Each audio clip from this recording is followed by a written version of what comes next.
جو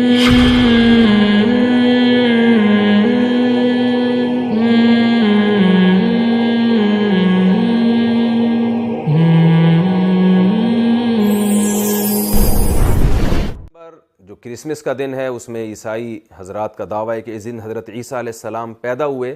تو کرسمس کے حوالے سے ہم سب کو ایک بات سوچنی چاہیے کہ حضرت عیسیٰ علیہ السلام کی پیدائش کا مقصد کیا تھا. حق کو دنیا میں واضح کرنا. حضرت عیسیٰ علیہ السلام شراب کو حرام کر کے گئے ہیں. حضرت عیسیٰ علیہ السلام زنا کو حرام کر کے گئے ہیں. حضرت عیسیٰ علیہ السلام والدین کے حقوق بیان کر کے گئے ہیں. تو آپ دیکھیے کہ کیا اس پر حضرت عیسیٰ کی ان تعلیمات پر عمل ہو رہا ہے. یا ایسا تو نہیں ہے کہ صرف ایک دن منایا جا رہا ہے اور حضرت عیسیٰ علیہ السلام کی جو اصل تعلیمات تھیں ان تعلیمات کو بالکل نظر انداز کر دیا گیا ہے. حضرت عیسیٰ علیہ السلام کی تو داڑھی تھی. حضرت عیسیٰ علیہ السلام تو توحید کے علمبردار تھے. حضرت عیسیٰ علیہ السلام جب پیدا ہوئے تو انجیل کہتی ہے کہ حضرت عیسیٰ علیہ السلام نے ماں کی گود میں حضرت مریم کی گود میں ایک خدا کی طرف لوگوں کو بلایا ہے اور ایک خدا کے عبادت کی ہمیں دعوت دی ہے. تو کرسمس کے موقع پر ہماری عیسائی برادری کو حضرت عیسیٰ کی ان تعلیمات کے بارے میں بھی غور کرنا چاہیے. کتنی چیزیں ہمارے اور آپ کے درمیان مشترک ہیں. جو دوسرے مذاہب اس کو نہیں مانتے. ہم بھی جنت کو مانتے ہیں, آپ بھی جنت کو مانتے ہیں. ہمارا یقین ہے کہ مرنے کے بعد جو پیغمبروں پر ایمان رکھنے والا ہوگا, نیک عمل کرنے والا ہوگا, اللہ قیامت کے دن اس کو جنت کے باغوں میں داخل کریں گے. بائبل بھی یہی کہتی ہے کہ جنت میں باغات ہیں جہاں نیک لوگوں کو اللہ تعالیٰ داخل کریں گے. دوسرے مذاہب نہیں مانتے اس بات کو. ہم بھی اس بات کو مانتے ہیں کہ جو برے اعمال کرنے والے لوگ ہیں ان کے لیے اللہ نے جہنم کی آگ رکھی ہے, ان کو آگ کا عذاب ہوگا. عیسائیت بھی اس بات کو مانتی ہے. حضرت عیسیٰ کی بھی یہی تعلیمات تھیں. اور آج بھی جو عیسائیوں میں مذہبی ہیں وہ جہنم پر ایمان رکھتے ہیں کہ مرنے کے بعد جو برے لوگ ہیں وہ جہنم میں جائیں گے. ہم بھی تقدیر پر ایمان رکھتے ہیں, آپ بھی تقدیر پر ایمان رکھتے ہیں. ہم بھی فرشتوں پر ایمان رکھتے ہیں, آپ بھی فرشتوں پر ایمان رکھتے ہیں. تو کتنی ساری چیزیں اسلام میں اور عیسائیت میں کامن ہیں. تو ہمیں غور کرنا چاہیے ان سب باتوں پر کہ قرآن کی جو دعوت ہے وہ بائبل کے خلاف نہیں ہے. وہ بائبل قرآن بار بار کہتا ہے کہ جو حضرت عیسیٰ علیہ السلام پر جو مضامین نازل ہوئے ہیں قرآن انہی کو دنیا میں پھیلانے کے لیے آیا ہے. لیکن دوسری طرف اتنی بات تو ہم میں اور آپ میں مشترک ہے. عیسائی بھی یہ بات مانتے ہیں, مسلم بھی یہ بات مانتے ہیں کہ عیسیٰ ابن مریم کی جو بیسک تعلیمات تھیں وہ تعلیمات تھیں جو میں نے آپ کے سامنے پیش کی ہیں. شراب سے بچنا, زنا سے بچنا, والدین کے حقوق, رشتہ داری کو آپس میں جوڑنا, فیملی سسٹم کو فروغ دینا. آج دنیا میں کس قدر فیملی سسٹم کو ختم کر دیا گیا ہے اور توحید کے نظام کو, توحید کی دعوت جو حضرت عیسیٰ اور ان کے علاوہ جتنے بھی پیغمبر ہیں, تورات بھی یہ کہتی ہے, انجیل بھی یہ کہتی ہے, قرآن بھی یہ کہتا ہے کہ تمام پیغمبروں نے ایک خدا کی طرف بلایا ہے. تو کیا ہم حضرت عیسیٰ علیہ السلام کی ان تعلیمات کو بھی فوکس کر رہے ہیں؟ یہ بہرحال ہمارے لیے غور کرنے کا مقام ہے. اللہ تعالی ہم سب کو سمجھنے کی اور عمل کرنے کی توفیق عطا فرمائے. Like, comment, share and subscribe to Mufti Tariq Masood, famous scholar. بسم اللہ الرحمن الرحیم. نحمدہ ونصلی علی رسولہ الکریم. کرسمس کے حوالے سے میں کچھ باتیں آپ کے سامنے پیش کروں گا, لیکن آج میرے مخاطبین عیسائی برادری ہے. شاید میری جو ابھی میں آپ کے سامنے بات کروں گا اس کے مخاطبین مسلمان نہیں ہیں. جو ہمارے عیسائی بھائی ہیں ان کا یہ نظریہ ہے کہ حضرت عیسیٰ علیہ السلام 25 دسمبر کو پیدا ہوئے. قطع نظر اس سے کہ یہ نظریہ درست ہے یا غلط ہے, یہ تاریخ ٹھیک ہے یا غلط ہے, وہ اگر ایک دن کو سیلیبریٹ کرتے ہیں اور خوشی کا دن مناتے ہیں تو یہ عیسائیوں کا مسئلہ ہے. ان کا مذہب کیا کہتا ہے وہ جانیں, ان کا مذہب جانیں, ان کا کلچر جانیں, اس سے ہمیں بحث نہیں ہے. اور ہمیں اس سے بھی بحث نہیں ہے کون کس مذہب کو فالو کر رہا ہے. لیکن بہرحال ایک انسان اپنے نظریات کو ایک اچھے انداز میں, ایک دعوت کے انداز میں پیش ہر ایک کے سامنے کر سکتا ہے. سامنے والے کی مرضی ہے اسے قبول کرے, اسے مسترد کرے.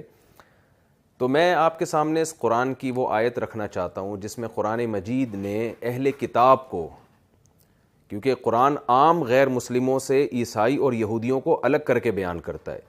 جب قرآن یہود اور عیسائی کے علاوہ کسی سے خطاب کرتا ہے تو ان کو مشرکین سے تعبیر کرتا ہے، کافر سے تعبیر کرتا ہے، لیکن جب یہود و نصارہ سے قرآن خطاب کرتا ہے تو ان کو اہل کتاب، ان کو تھوڑی عزت دیتا ہے قرآن کہ وہ کتاب کو ماننے والے ہیں، تورات اور انجیل کو، بائبل کو ماننے والے لوگ ہیں، اور ان کے لیے کچھ احکام بھی قرآن نے الگ بیان کیے ہیں۔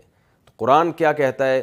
قل یا اہل الکتاب تعالوا الی کلمۃ سواء بیننا وبینکم الا نعبد الا اللہ ولا نشرک بہ شیئا ولا یتخذ بعضنا بعضا اربابا من دون اللہ، کہ اے نبی آپ عیسائیوں سے اور یہودیوں سے کہہ دیجئے کہ اے اہل کتاب آؤ ایک ایسی بات کی طرف جو ہمارے اور تمہارے درمیان کامن ہے، مشترک ہے۔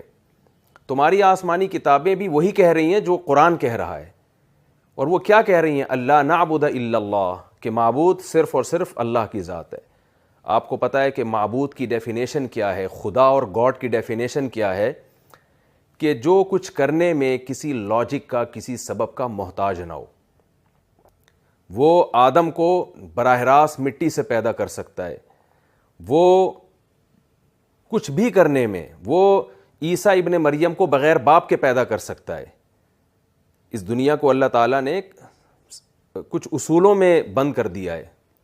جب ہمیں کوئی چیز جلانی پڑتی ہے تو اس کے لیے ہمیں آگ کا سہارا لینا پڑے گا، لیکن اللہ تعالیٰ اس پر قدرت رکھتے ہیں کہ ابراہیم علیہ السلام کو آگ میں ڈالا جائے اور وہ آگ میں ڈلنے کے باوجود بھی نہ جلیں۔ یہ بات یہود بھی مانتے ہیں، یہ عیسائی بھی مانتے ہیں، یہ بات مسلمان بھی مانتے ہیں۔ تو اللہ کی ذات وہ واحد ذات ہے جو کچھ کرنے میں کسی سبب کی محتاج نہیں ہے۔ وہ آگ میں جلتے ہوئے کو بھی آگ سے بچا سکتا ہے، وہ سمندر میں ڈوبتے ہوئے کو بھی بچا سکتا ہے۔ تو قرآن اہل کتاب کو دعوت دے رہا ہے، تعالوا آؤ ایسی بات کی طرف جو ہمارے اور تمہارے درمیان مشترک ہے۔ تو اسلام میں اور اہل کتاب میں بہت سی باتیں مشترک ہیں، لیکن اسلام یہ کہتا ہے کہ جو ہمارے اور تمہارے درمیان مشترک ہے وہ عقیدہ توحید ہے، اور عقیدہ توحید کا مفہوم یہ ہے کہ خدا صرف ایک ہے، صرف زبان کی حد تک نہیں بلکہ حقیقت میں بھی۔ آپ نے اس خدا کے سوا کسی کو نہیں پکارنا، لم یلد ولم یولد، نہ اس نے کسی کو جنا نہ وہ کسی سے پیدا کیا گیا۔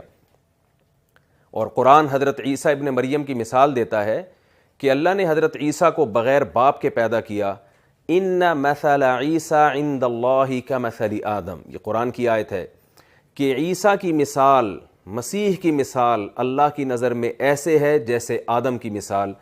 خلقہ من تراب، آدم کو اللہ نے مٹی سے پیدا کیا۔ آدم کے نہ باپ تھا نہ آدم کی ماں تھی، تو آدم بھی اللہ کے ایک بندے تھے، وہ معبود نہیں ہے، نہ وہ خدا کے بیٹے ہیں۔ اللہ نے اپنی قدرت سے بغیر باپ اور بغیر ماں کے آدم کو پیدا کر دیا۔ تو قرآن یہ کہتا ہے کہ آدم کی، عیسیٰ کی مثال بھی آدم کی ہے۔ تو عیسیٰ تو پھر بھی ماں سے پیدا ہوئے ہیں، باپ نہیں تھا۔ تو خدا کی یہ قدرت ہے کہ جب چاہتا ہے بغیر باپ اور ماں کے پیدا کرتا ہے، اور جب چاہتا ہے بغیر باپ کے پیدا کرتا ہے۔ تو قرآن اس سے یہ بتانا چاہ رہا ہے کہ عیسیٰ ابن مریم بغیر باپ کے اگر پیدا ہوئے ہیں تو وہ گاڈ نہیں ہیں، وہ خدا کے بیٹے نہیں ہیں، وہ اللہ کی قدرت کا ایک اظہار ہیں۔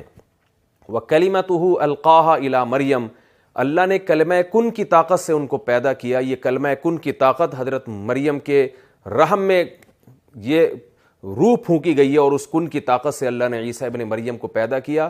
اس لیے عیسیٰ ابن مریم کو کلمۃ اللہ کہا جاتا ہے، اللہ کا کلمہ۔ تو الحق من ربک، قرآن کہتے ہیں حق وہ ہے جو تیرا رب بیان کر رہا ہے۔ فلا تکونن من الممترین، آپ شک کرنے والوں میں ہرگز نہ ہو۔ اور پھر قرآن خصوصیت کے ساتھ اہل کتاب کے بارے میں ایک خوشخبری دیتا ہے اہل اسلام کو۔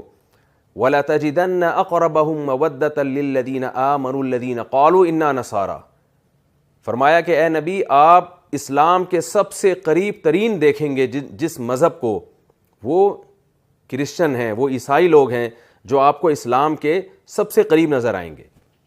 اور آج بھی دنیا میں سب سے زیادہ جو مذہب قبول کرنے والی قوم ہے، اسلام قبول کرنے والی قوم ہے، وہ آج بھی دنیا میں سب سے زیادہ کرسچن ہیں، سب سے زیادہ عیسائی ہیں۔ اور اس کی قرآن وجہ بھی بیان کرتا ہے، ذَلِكَ بِأَنَّ مِنْهُمْ قِسِّيسِينَ وَرُهْبَانًا وَأَنَّهُمْ لَا يَسْتَكْبِرُونَ۔ وجہ قرآن یہ بیان کرتا ہے کہ عیسائی مذہب کی تعلیمات میں رہبانیت ہے، دنیا سے بے رغبتی ہے، اور اس مذہب کی تعلیمات میں حق کو قبول کرنا ہے۔ اس کو اتنا زیادہ عیسائی مذہب میں فوکس کیا گیا ہے کہ جب اہل کتاب اور عیسائی کے سامنے قرآن کی آیات تلاوت کی جاتی ہیں اور وہ اس کو سمجھتے ہیں تو قرآن کہتا ہے ترا اعینہم تفیض من الدم، اے مخاطب تم دیکھو گے کہ ان کی آنکھیں آنسوؤں سے بہنا شروع ہو جاتی ہیں، مما عرفوا من الحق، اس لیے کہ یہ حق کو پہچان جاتے ہیں۔ آپ حضرت عیسیٰ علیہ السلام کی شان میں قرآن کی سورہ مریم پڑھیں، کیسے اللہ نے حضرت مریم کو اور حضرت عیسیٰ ابن مریم کو ڈیفائن کیا ہے اور کیسے ان کی تعریفیں کی ہیں اور کیسے ان کے معجزات کا ذکر کیا ہے کہ حضرت عیسیٰ ابن مریم کیسے مٹی کا ایک پرندہ بنایا کرتے اور اس میں پھونک مارتے اور وہ اللہ کے حکم سے پرندہ بن کے اڑنا شروع ہو جایا کرتا تھا۔ تو قرآن یہ بیان کرتا ہے کہ عیسائی اسلام کے سب سے زیادہ قریب ہے اور عیسائی قوم من حیث القوم مسلمانوں سے سب سے کم دشمنی رکھنے والی قوم ہے۔ اس کی ایک وجہ بھی بیان یعنی اس کی ایک عقلی لاجک بھی ہے، وہ یہ ہے کہ عیسائی حضرت عیسیٰ ابن مریم پر بھی ایمان رکھتے ہیں اور موسیٰ علیہ السلام پر بھی ایمان رکھتے ہیں، جبکہ یہودی حضرت عیسیٰ علیہ السلام کے منکر ہیں۔